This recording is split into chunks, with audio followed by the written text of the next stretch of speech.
Amigos telespectadores da Rede Vida de Televisão e do programa Páginas Difíceis da Bíblia. Padre Anselmo, nós estamos acabando esse longo parênteses. Ele está sendo claro? Claro, conciso e eu acho que bem entendível também para os nossos telespectadores. É um estudo muito profundo sobre a realidade histórica, circunstancial e também até teologal da paixão de Jesus, né? E no último programa, padre, lembro-me que o senhor falou, já no final, sobre o processo de tonificação de um possível antissemitismo, a começar do Evangelho de Marcos, depois nos outros evangelhos, também nos escritos de São Paulo, sobretudo os Tessalonicenses, e depois até nos padres da igreja, né? É isso que vimos no programa passado, de modo resumido. E eu acho que eu terminei em João. Exatamente. O senhor foi pegando sobretudo a figura de Pilatos nos evangelhos. Pilatos, em João, que tem uma cena central, é a cena do pretório, é central na paixão de João, sai e entra 7 vezes do interior para o exterior e do exterior para o interior. No exterior está o povo com os sumos sacerdotes e no interior Jesus. Lá fora, uma gritaria. Crucifica-o, crucifica-o. Aqui dentro, calma e tranquilidade. E Pilatos entabula com Jesus um diálogo que mais adiante, no tempo devido, nós podemos investigar e averiguar. Como Pilatos falava com Jesus, se as duas línguas eram diferentes. Havia intérprete que... Vamos deixar isso para a hora oportuna, quando virmos este texto em João. De qualquer maneira, Pilatos, como eu disse, repito, sai e entra 7 vezes. Para João, isto aqui representa uma luta interna. Pilatos está sendo chamado naquele momento como representante de Roma a escolher entre as trevas lá fora e a luz aqui dentro. Lá fora, gritarias, para o quarto evangelho, gritarias, urlos e trevas. Dentro, tranquilidade, paz, calma, senhorio de si por parte de Jesus, a ponto de o evangelista retratar um Pilatos medroso.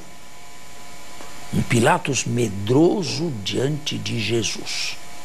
E não é difícil intuir, né, através das atitudes de Pilatos, este quadro, né? Quer dizer, um homem que foi jogado na cena para ser uma espécie de juiz, torna-se ele mesmo um miserável representante da justiça romana. Exatamente.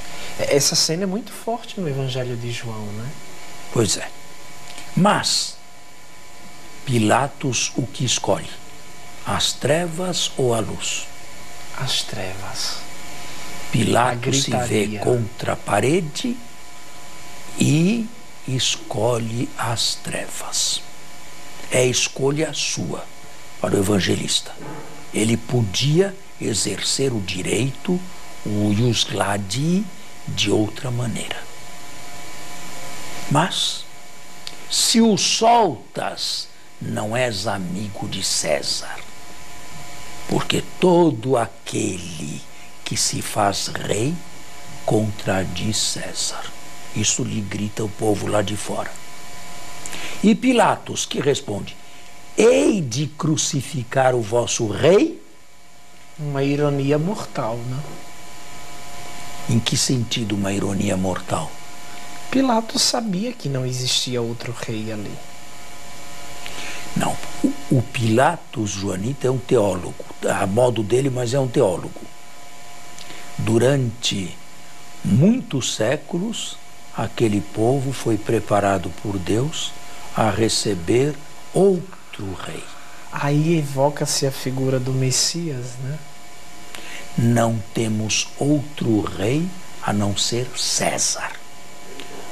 O velho Tibério, que apodrecia na ilha de Capri, ao sul de Nápoles.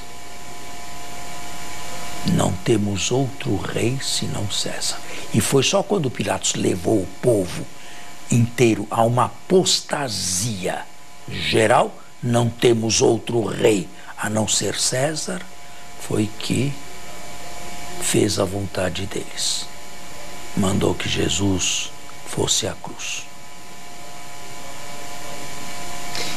É uma cena, padre, muito profunda, porque como ver a figura de Pilatos aqui, nessa linha tênue, onde se joga contra ele mesmo, contra Pilatos, todos os interesses da sua vida pública, e ao mesmo tempo ele tem nas mãos os interesses da vida de um povo, naturalmente religioso, o povo judeu, né?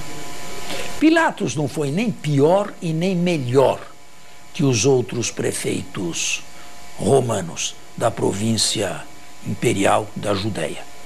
Nem pior e nem melhor, mas ele não tinha tato. E ele caiu em 36 juntamente com Caifás, os dois caíram no mesmo ano, por não ter sabido levar com mais serenidade uma revolta de samaritanos. Agora, a pergunta seguinte, a pergunta que eu faria, talvez uma das últimas, é: o Sinédrio, de quando em quando, condenava alguém à morte? Eu falei que os limites eram poucos. Não é? Em questões muito peculiares ali da vida. Como a profanação do templo e como talvez o adultério. Os romanos, que reação tinham diante desses incidentes? Dependia da notoriedade do fato e da notoriedade da vítima. Certo? Ou seja, se a vítima tinha um grande peso ali, etc., os romanos abriam o olho. Se a vítima tivesse... Quem foi que mandou Estevão à morte? É o Sinédrio. É gozado, não se evoca a presença oficial dos romanos, por assim dizer, né? Pois é, mas depois de ter comparecido ao Sinédrio, ele foi linchado. Que responsabilidade o Sinédrio teve no linchamento de Estevão?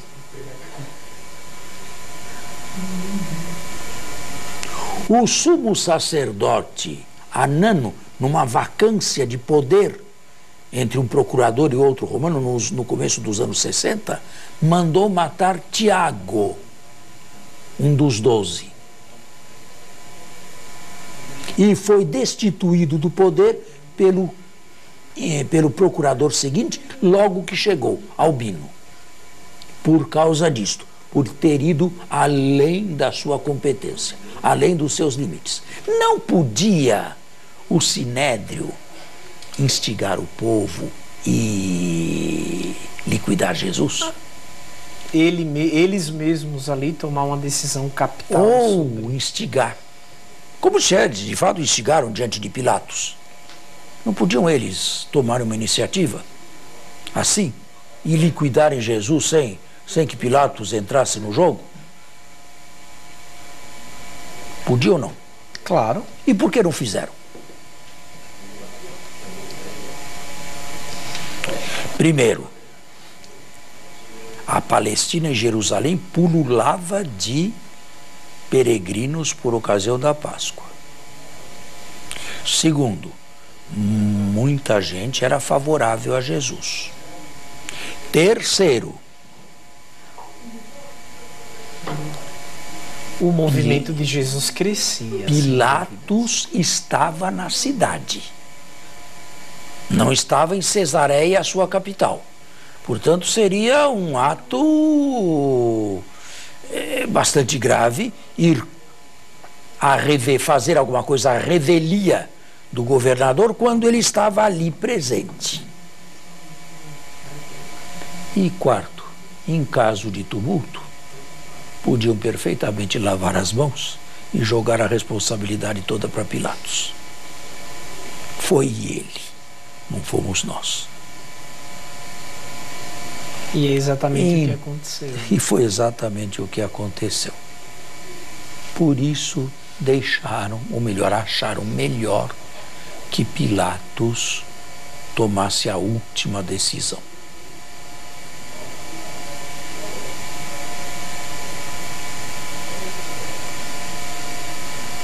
Agora, bem, nós temos que...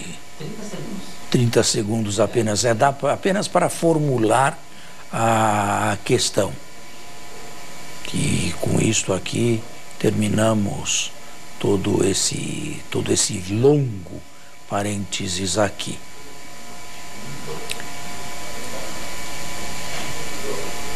Pilatos sabia realmente o que estava fazendo? Vamos fazer um intervalo e voltamos. Estamos de volta ao nosso segundo momento. Eu fiz uma pergunta, lembra-se? Pilatos, até onde? Sabe, Pilatos, fora dos textos canônicos, foi tido como um cristão convertido e uma igreja antiga cristã o canonizou. São Pilatos. Veja só. Que ironia. Veja só, um Pilatos canonizado. Se bem que a gente o fala, pronuncia o nome de Pilatos no nosso credo, né? E ele nunca imaginou, ele era um soldado de baixa categoria, de categoria equestre, não senatorial, nunca imaginou que o nome dele seria pronunciado por milhões e milhões e milhões de pessoas todos os dias, todos os séculos.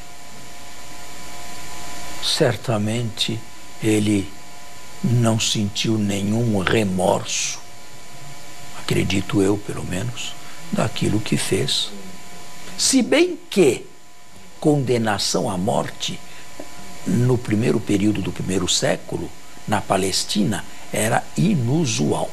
Fora o caso de Jesus, nós não conhecemos nenhum outro caso de condenação à morte por parte do governo romano. Sim, escaramuças, atentados, assassinatos, isso sim, mas não que envolvessem o prefeito romano.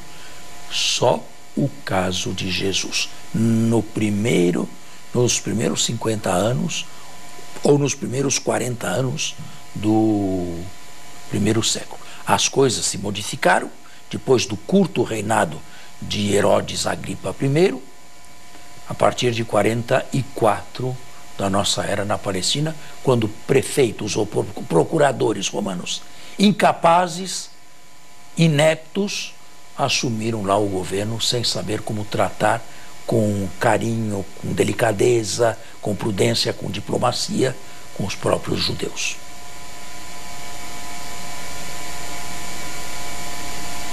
Certo? Pilatos morreu, certamente, numa relativa inocência sobre o que havia perpetrado na vida. O ato mais grave da história da humanidade do ponto de vista teológico. Em outras palavras, ele talvez partira desse mundo, intuindo aqui psicologicamente, sem ter noções do peso da sua decisão. Padre, se me permite, eu queria lhe fazer uma pergunta, talvez não de cunho exegético, mas catequético mesmo. E numa hora tão grande como esta, em se tratando da paixão de Jesus, o eu de Pilatos poderia livrar o eu de Deus, ali tão expresso em Jesus? Eu não entendi a pergunta. O eu de Pilatos? O eu de Pilatos. A pessoa de Pilatos. A pessoa de Pilatos. Que tem a ver? A pessoa Ele de Pilatos. poderia salvar o eu de Jesus com uma decisão sim ou não dele naquela claro que hora? sim. Historicamente, cada um é responsável pelo que faz. Deus dirige a história, mas dirige a história do ponto de vista metafísico, não do ponto de vista predicamental.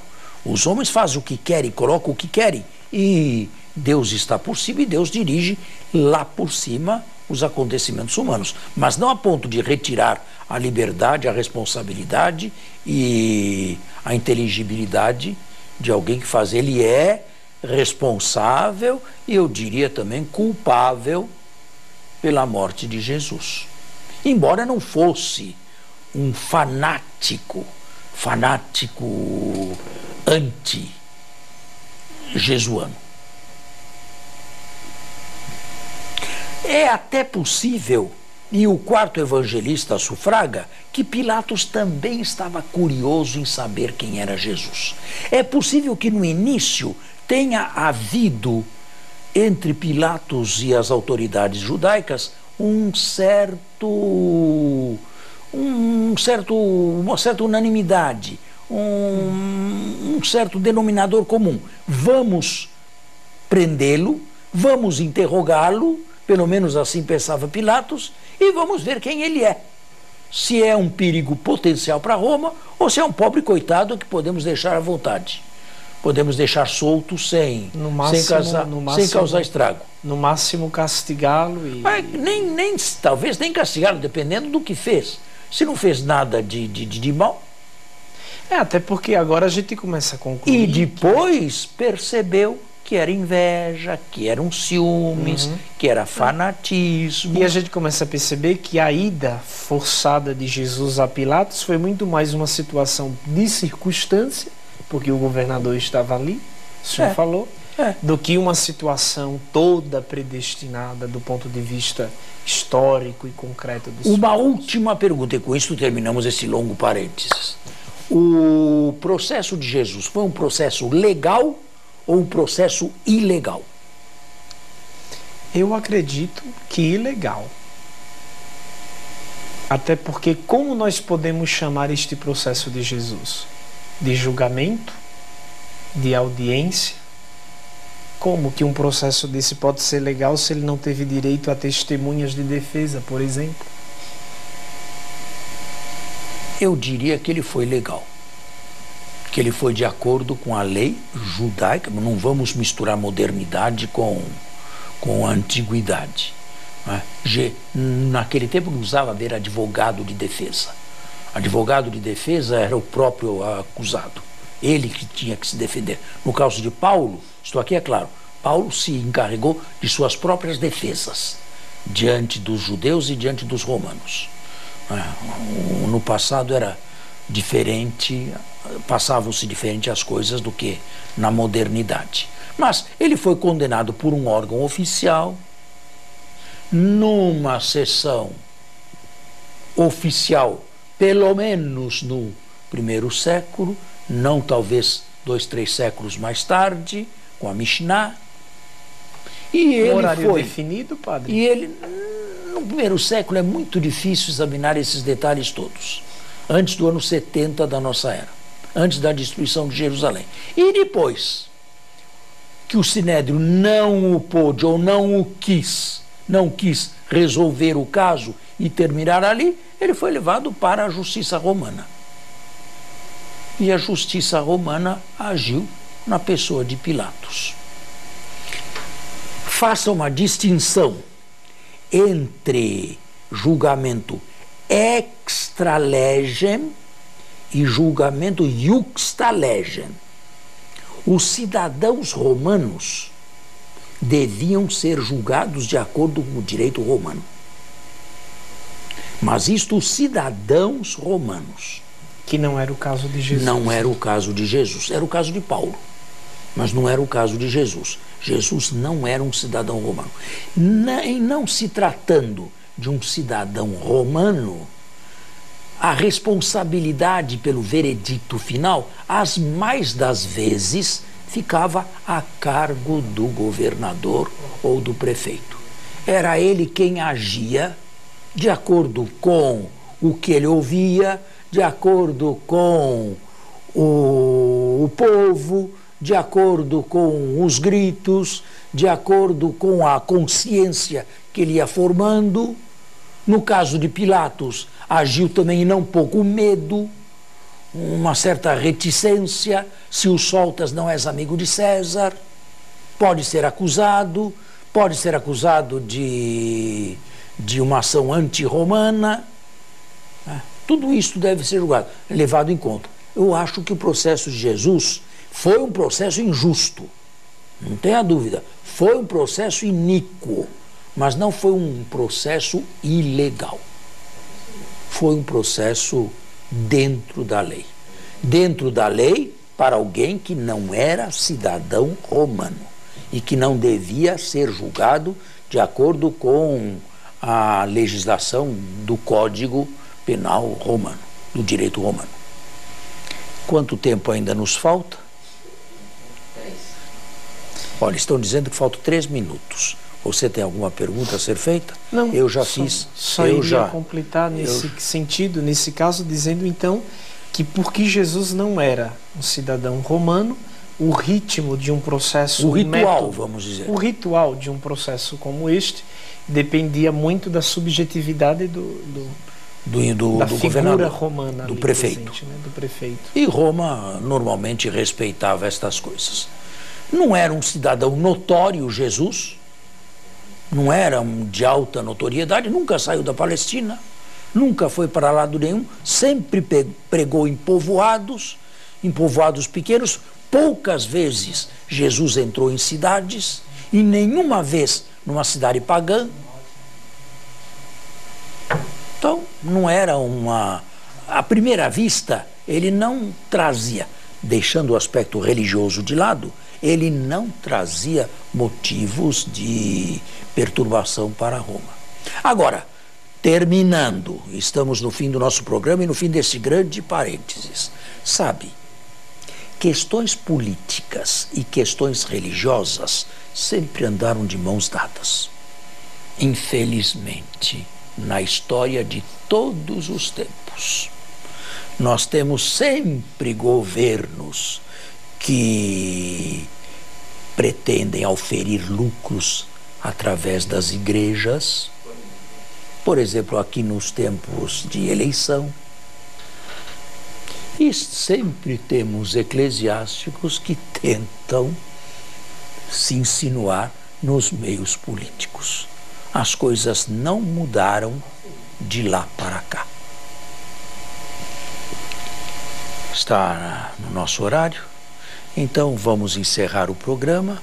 Eu desejo a todos um bom final de semana. Espero que o parênteses está terminado. Agora nós podemos entrar no sinédrio e nas acusações sinedritas contra Jesus. Mas esse parênteses aqui, quero crer que tenha sido elucidativo para muitos que seguem com desejo, com profundidade esse programa. Muito obrigado. A você e a sua família, uma boa semana, um bom domingo. Fique na paz do Senhor.